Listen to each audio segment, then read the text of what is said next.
My question is to the Minister for Communications.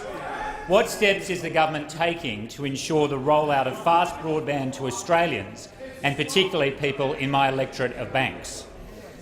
I call the Minister for Communications. Thank you, Madam Speaker, and I thank the honourable member for his question. Madam Speaker, around 3.4 million homes in Australia are either past or within the footprint of the hybrid fibre coax networks. These are the pay TV cable networks that were rolled out some years ago. And under the Labor plan for the NBN, the owners of those networks, Telstra and Optus, were to be paid billions of dollars to switch them off, to turn them off, to render them utterly useless.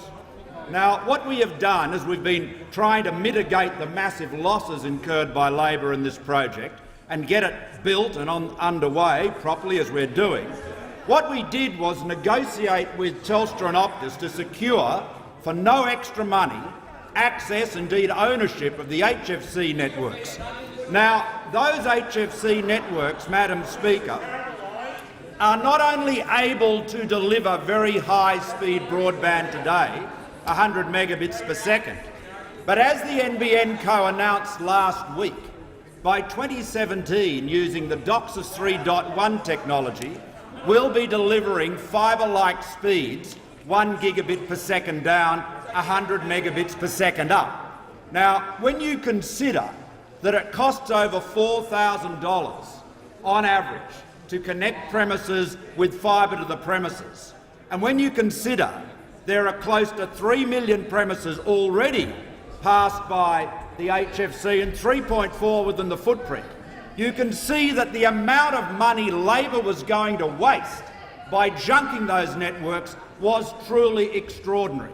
Now, in the honourable member's electorate and in many other urban electorates in Australia, including in the electorates of Macpherson and Moncrief and Fadden, where I was, and indeed Petrie and Longman, where I was over last week, in all of those electorates, there are thousands of households with HFC present. And what our approach will enable us to do is deliver on our word, which is to deliver very fast broadband, in this case at extraordinary speeds, fibre equivalent speeds, much sooner, much cheaper and at much lower cost to customers. Now, this is only part of what we are doing right across the board, because our approach to the NBN is focused on the customer. We are focused on delivering very fast broadband to customers. Labor was focused on one political stunt after another. They weren't interested in fibre to the premises. It was again and again and again fibre to the press release. That was their only interest, and they failed even at that.